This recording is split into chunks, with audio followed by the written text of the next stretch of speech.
Welcome to part 2 of Let's Get Heat to the Off-Grid Cabin. I have several things going on in this video. I have a gaping hole in the cabin here, so we have to figure that out. I want to give you a full tour of the heating system we chose and why we chose it, and then that's going to be up and running in this video as well as what was done to the tank, with the tank, and how it all works inside of the cabin. Won't you join us today? A little more off-grid video, a little more heating this cabin before winter sets in. Look, the leaves are starting to change. It is already fall, it's already chilly, but we have a little bit of time. Let's see if we can't get the heat done. Welcome to Modern Homestead Alaska. We are Aaron and Jessica Milnes. We are building a modern homestead outside of Wasilla, Alaska, with the help of 3 of our children. Our second son, Caleb, our daughter, Cody Ann, and the youngest of our family, Wyatt, along with our 3 dogs, Tipper and Daisy, and the newest addition, Roberto.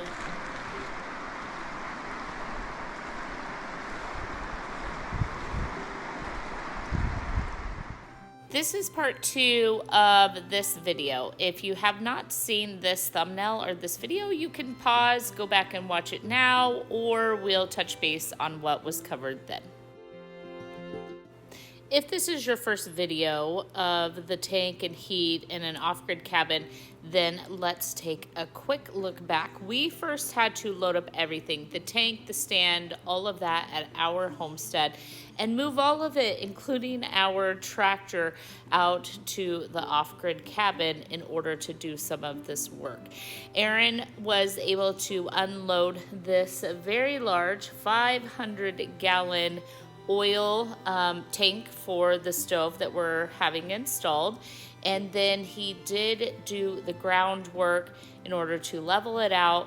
We ended up putting the tank on this end of the house for several reasons, including some dirt work that we've already done, keeping everything accessible, all of that. And then we had to level and set the stand. These tanks, these heaters are ran off of gravity, and so the tank has to be above where the oil drips into the stove. When you get a tank like this, you do have to set up the top part of the tank. That is a vent, a fuel cap, and then some other sort of cap. We did all of that. Next, we moved on to actually setting the tank on the stand, and then it took a little bit of work, but Caleb and Cody were able to maneuver it around, get it level, get it straightened out, and then we cleaned up all of this propane stuff because we had switched from small propane tanks to larger propane tanks. We'll use the small propane tanks somewhere else on the off-grid property. And then we removed a propane stove that was in the cabin. We capped all of that off, and here we are, shown up the next day.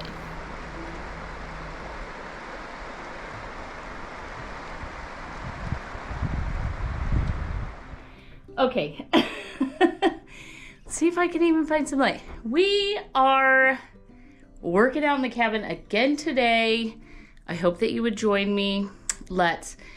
We gotta finish getting in the Toyo stove. It's supposed to be here today. Cross our fingers all that goes as planned. We have everything set up and ready. So I thought I'd do a little before and after and then answer a couple of your questions as to whose cabin is it? Why are Aaron and I out here all the time? All of that fun stuff. Join me at the remote off-grid cabin, which today I don't even have a buddy heater. It is freezing. That stove is ripped out of the wall, so there's a big hole in the cabin right now. Can I get this fire going? It's just a whole thing. I'm freezing. No gas because we had to pull a gas line to take that off. So if we turn the gas on to like the gas stove, gas would be going everywhere in the cabin. So it's just it's gonna be fun. Because I'll be at the cabin all day waiting to get things set up, here's a little before and after. We are going to do some reorganization, some cleanup, some donation, some get rid of stuff. So here's the downstairs before. And then as we move to the upstairs of the cabin, this is a little before shot of the upstairs as well. That is essentially our son's bedroom, if you will. Those of you that are new around here, we purchased this cabin just a little short while back, and it was set up as someone's vacation cabin where they came out 1 week of the year and spent time here. It was set up to sleep 8 people. That really truly isn't feasible for our son. He doesn't want to be living in a boarding house. He would like it to be a very normal cabin, normal being it's set up for him, for one person, and then he can have a guest, he can have a friend or someone stay over, but essentially we are looking to have it mimic a normal home as opposed to kind of that vacation place where 8 people came and stayed. So what I did do was move the twin size bed. There's a futon mattress on top of it. So there you go. There's 2 beds stacked on top of each other. I got rid of one of these mattresses because it was just too high and it was super old. And so essentially we turned the futon into a couch, and then now we have a normal bed. I moved downstairs. This is an upcoming project. We are still, the main hang up of the cabin is dependable power. Where we're at, we're having a huge solar issue. So we could, but the amount of solar panels we would need, all of that will be in upcoming videos as we have worked very, very hard on figuring out the power. But because this stove is going to go in near where this cabinet was, I needed to remove this cabinet now, or we weren't going to get it removed later, if that kind of makes sense. So I did that. He did lose essentially his food cabinet. That is what was in this cabinet that you see me removing, and then his food had to be split in the cabinet with his pots and pans. It's all okay. He's one person. He doesn't have big, huge food preps. And then just so you know, we're about 28 minutes, so about half an hour away from each other. On any given clear, sunny day, he could get over here where we do have large food storage. He just doesn't need large food storage in the cabin right now. Also, he's in an area with bears and some other things. We don't really want to have an aggressive amount of food in the cabin as well.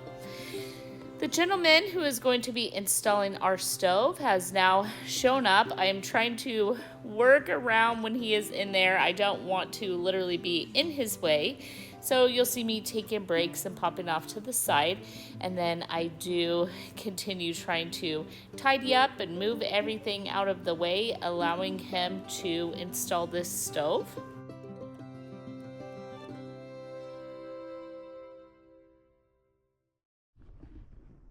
So that everyone can work and we're not in the way. You saw all of it in and out and back and forth on time lapse.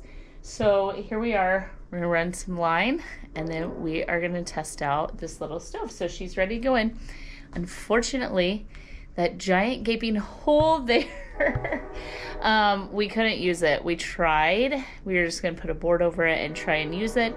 It is way too high for the new stove, but do not worry, I have a plan for that hole, and we're gonna get it filled in and insulated in the whole 9 yards, but it's gonna look organic to the cabin as opposed to a giant gaping hole there. So anyway, stay tuned. Let's try out this little heater.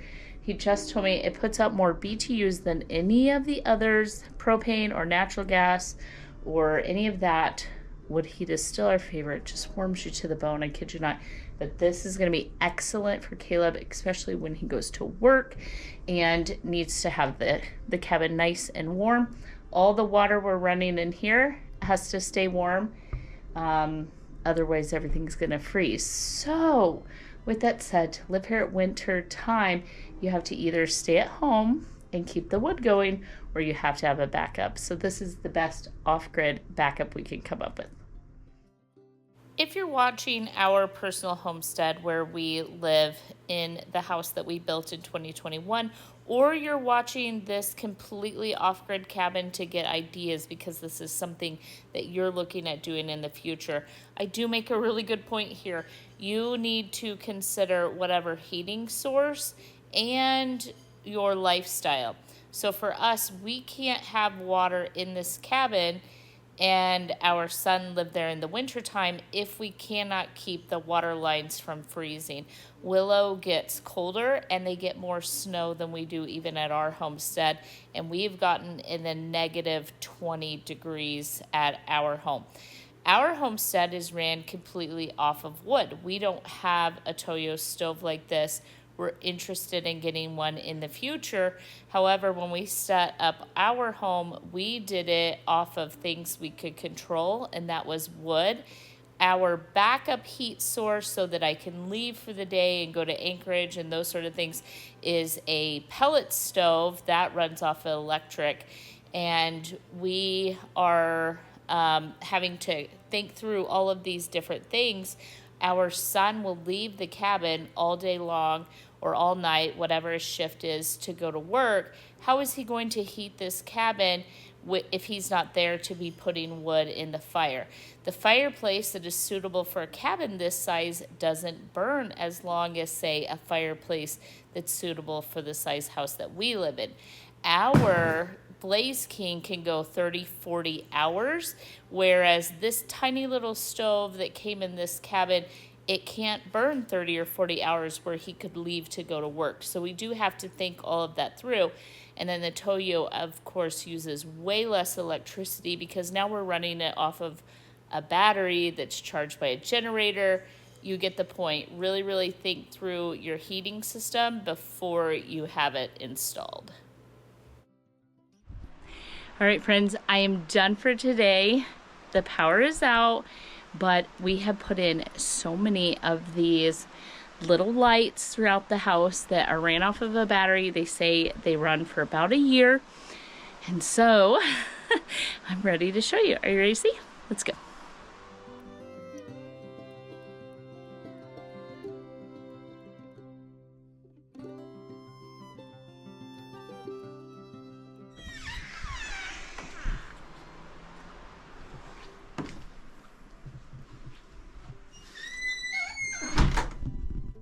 So now he has boots and a coat place. We took this little end table out, or bench. It's upstairs now. Everything's been cleaned. The couch. And now we swapped rugs. There is the new stove. It is working fantastic. In fact, it got it so hot in here. We got to deal with the giant hole. Underneath here, here's what's going to happen.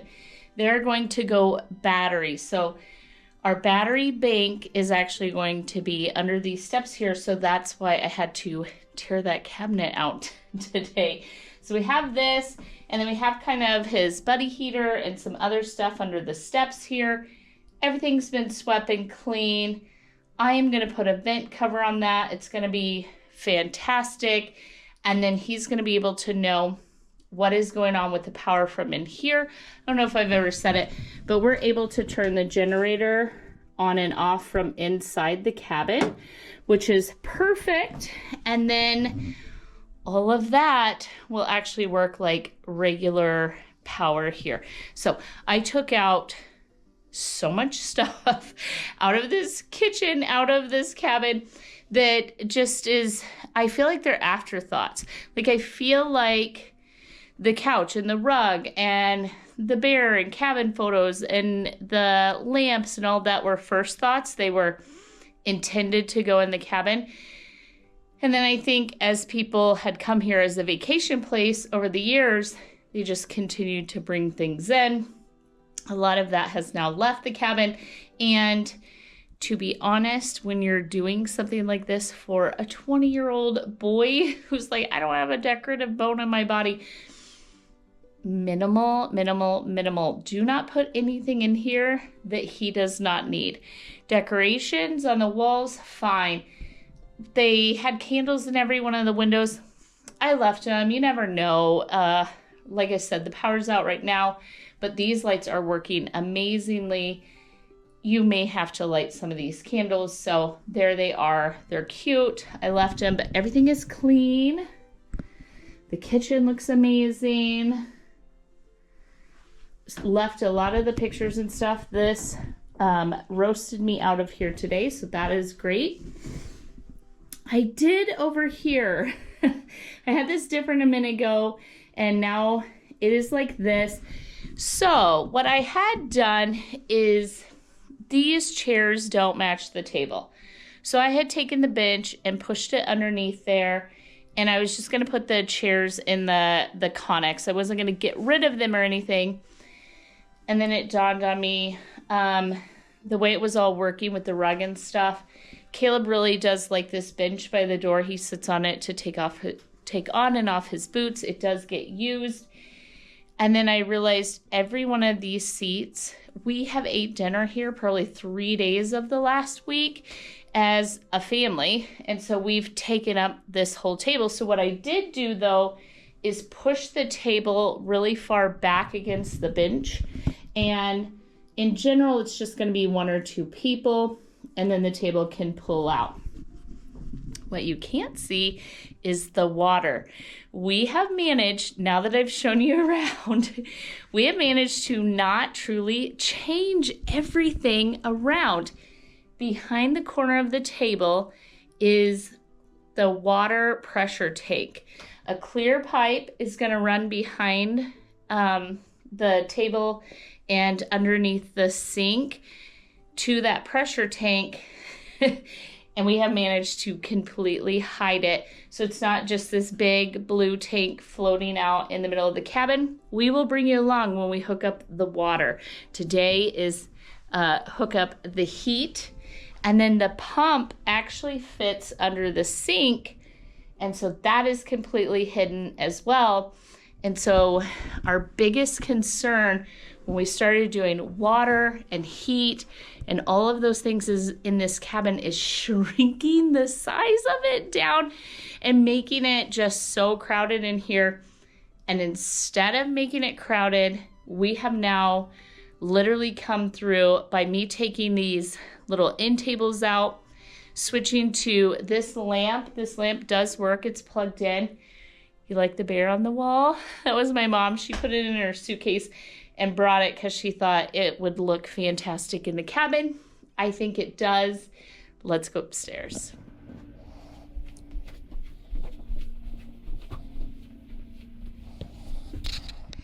I even put a little light at the top of the stairs here. See, they just on off. How amazing is that? And then the strangest part, maybe I'm getting older, right here when your feet and it's dark, if you walk up and down the stairs, now on each level, the very bottom stair, this step, and then the top automatically turns on. Let's go. Oh, Cody came to get me. She's taking a nap up here. So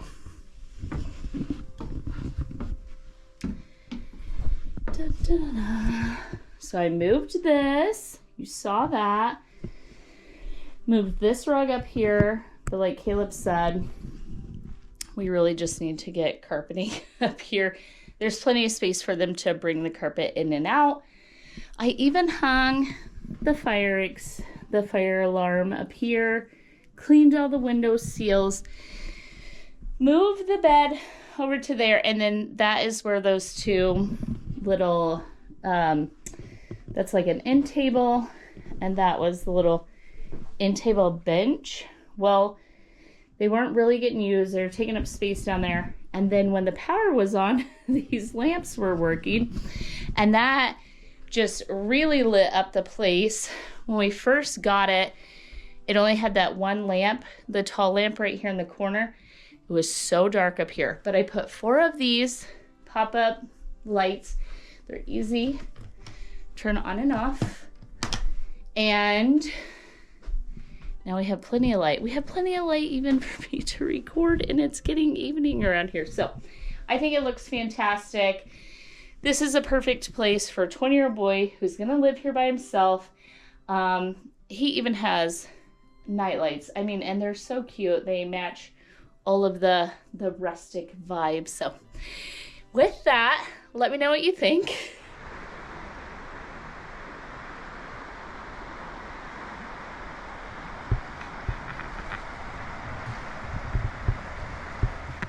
Okay, so that propane stove that we took out left this hole. This Toyo stove only needed a little tiny hole, and we were going to like put a board over here, but then it was so short. But I'm going to be able, there we go. Yeah, I'm gonna be able to get this in here. I got a can of spray paint, so I'm gonna paint this. I do have the hope and dream of putting the plate over it. And then once we get these in here, one on the inside, one on the outside, I am going to fill it with spray foam. And then hopefully we can keep anything from moving into here and then the airflow. So that's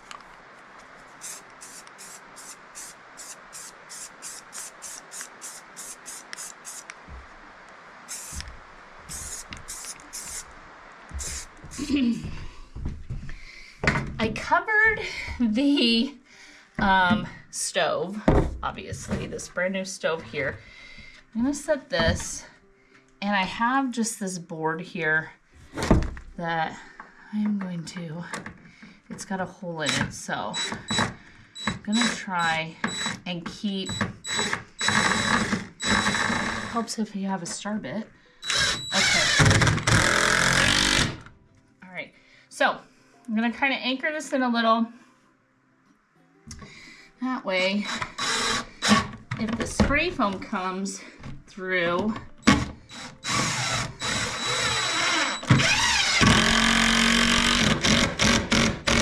it's not getting onto the stove. New vent. This is the new vent. I have this. This is for gaps and cracks. So this is to fill spaces like this. I'm not sure what they had done. I will try and scrape some of this off. Anyway, I'm now gonna fill this hole. Here we go.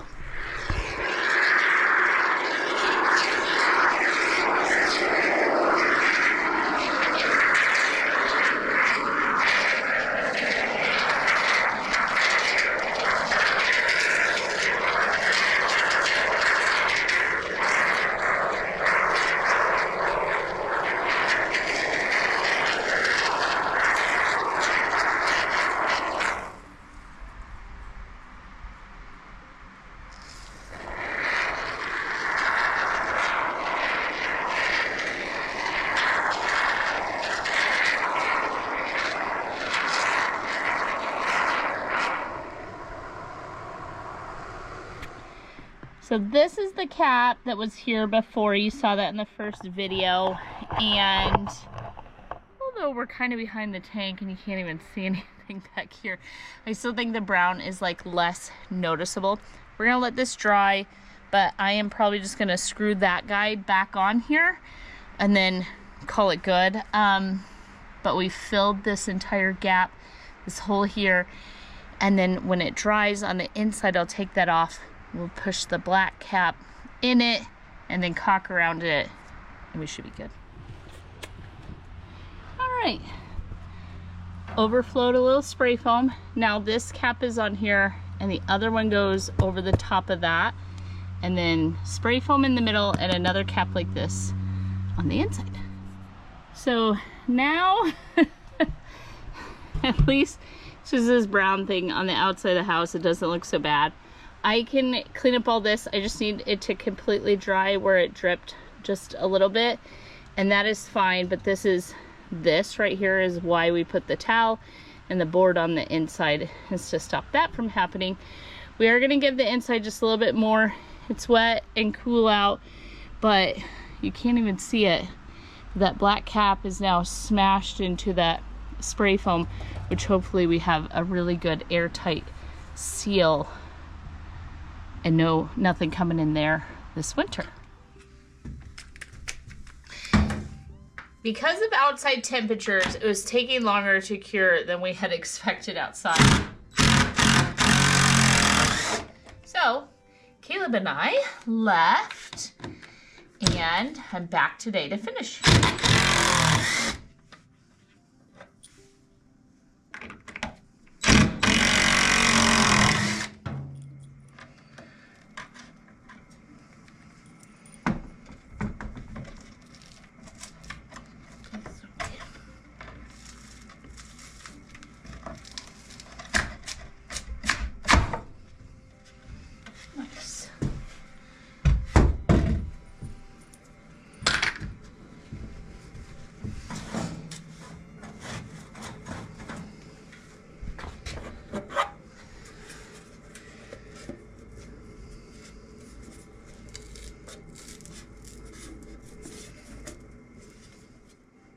Actually, as I go to try and push that in, I'm actually decided I am going to leave this and either order off of Amazon. I'll include a picture if you see any of this laying around. But right now I'm going to get off of Amazon the thing that I actually wanted to fix this with. I think that piece was like $3 or $6. Fine, we've lost that. But what I'm looking for, it's called a flue stop, but it looks like a little plate and it goes over things like this. In the older days, they would paint like beautiful little pictures on them, things like that. This has filled in this gap, and I'm gonna save the caulking. The caulking is a brown color. What I had thought, because this was not like perfectly round, but the way that it's sealed is fine. If I can get that plate across here, it would just look like more intentional, not so much as an afterthought. So I'll order that off of Amazon, but I'll continue to look kind of for a vintage one that has kind of the picture on it. This is fine for right now. There is no air getting in, which is the goal. And then we're able to run this heater. This heater, let's get to talking about it.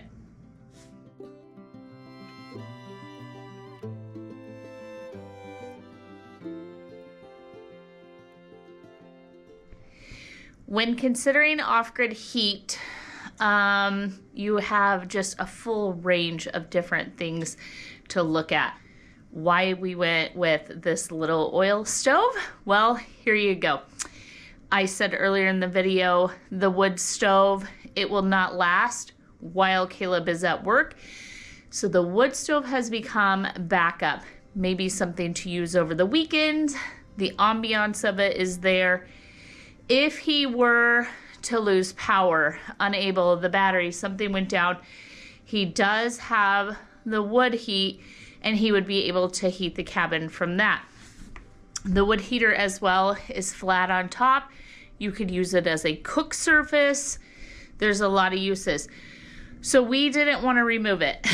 We wanted, not only would it give off light from the fire, the ambience, you could cook with it, all of those different things. We wanted to keep it in the cabin, but the real heat source is this tiny little Toyo stove here. It is the smallest of them. It will heat up to 720 square feet. This cabin grand total is 500 square feet, so this is more than enough to heat what we have. When you are running all off-grid power, that is going to be our next video, so make sure you're subscribed. The power goes in on Wednesday. In the next off-grid video, not the next video in particular, but the next off-grid video, we're gonna address power at the cabin. That has been our biggest problem since we got here. But with the back and forths when you're doing an off-grid property, we had to know how much power we needed in order to create the power system. So then we had to create everything else and then come back to the power. So power, then everything, then power, then everything. Okay, you get the point. Here we go. Why this stove? This stove takes as much electrical as a light bulb. So basically, plugging in a lamp is exactly what is going to be running power-wise with this stove. Mostly it is the oil, the diesel that is heating the cabin. And then there's a tiny little fan on here that moves the air around the cabin. We've ran it a couple of times and this thing will heat you out of the cabin. Because it's real log, the insulation from the real log, this thing has been doing incredibly well for the weather that we have. Now, those deep freezes, we're being told by everyone that has one or has been dealing with this kind of heat before that this is our best option. So we're trusting them. Let's talk about how the stove works. You can see there's two numbers here on the stove. This is currently the temperature inside of the cabin. Like I said, I just got out here. Set over here is what temperature you want it to heat to. I was told by the installation, by the company that does it, that whatever this set number is here, when the heater shuts off, so it's like, oh, we've reached 70 degrees. It can still raise upwards of 4 degrees higher than what you have this set at.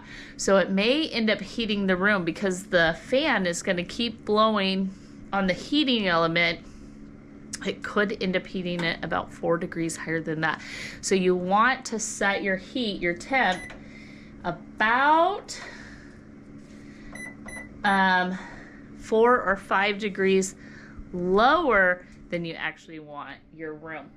Because our houses ran off of wood, we're actually used to fairly cool temperatures. We don't run our wood stoves very high.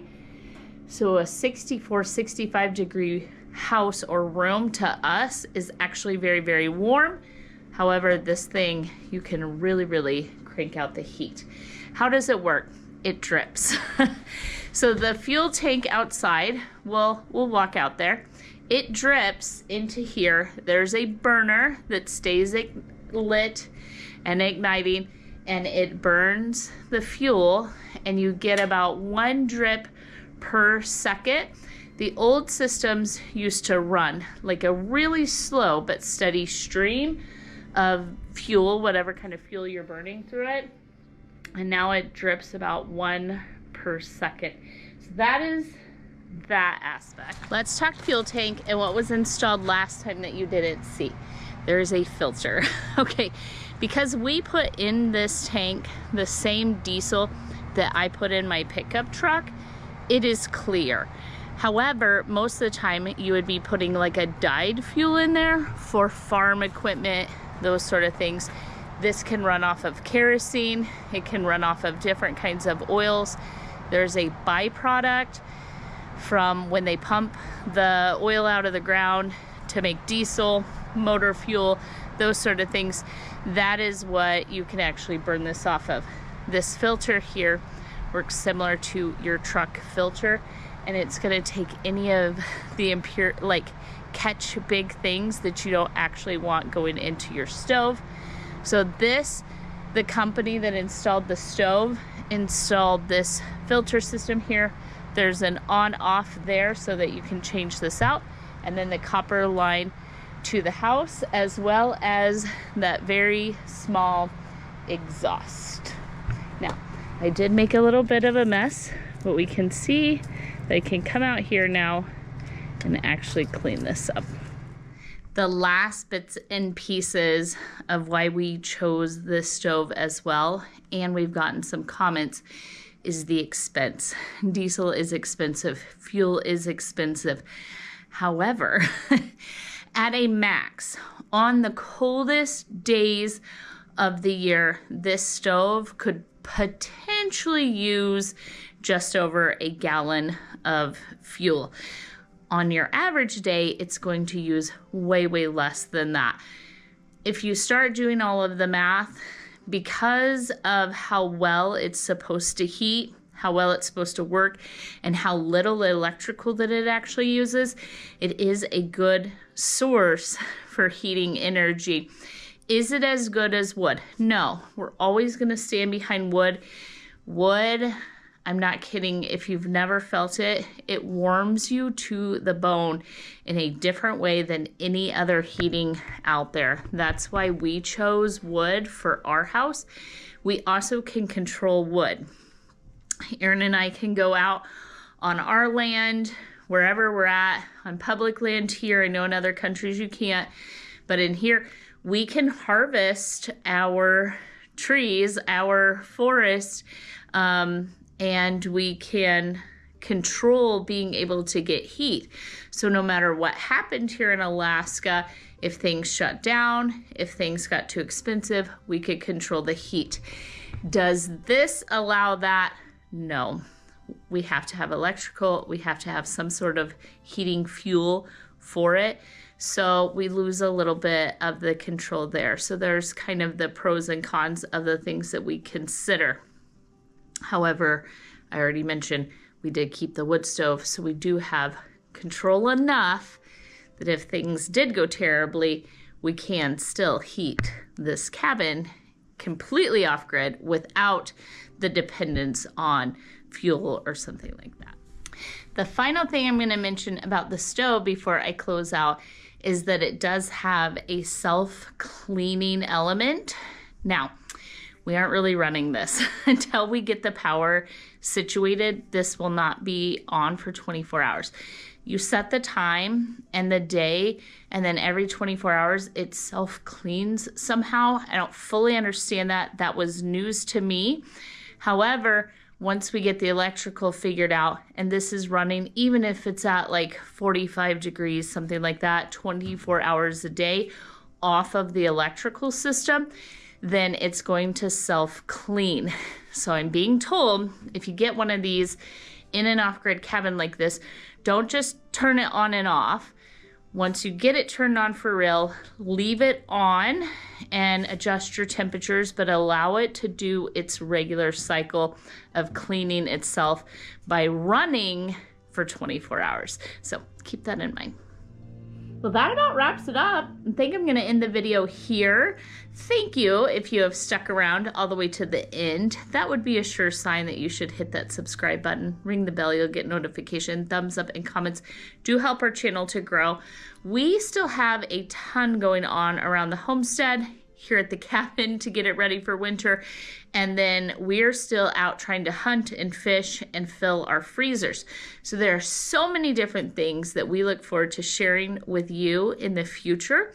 I hope you enjoyed this video. Let me know your thoughts and feelings on all of it. And then let me know, Aaron and I are really interested in how well this does as maybe a backup source, so we could leave our homestead for a little longer periods in the wintertime. Right now we're designed where we could not leave our house for more than 24 hours. And that's really something that kind of has weighed on us as we get older, all of that. And then this has been an option that we've been kind of looking into. So I'll let you know if we ever go that direction as well. So with that, have a super, super blessed week. I do look forward to seeing you in the next video. Bye for now, friends.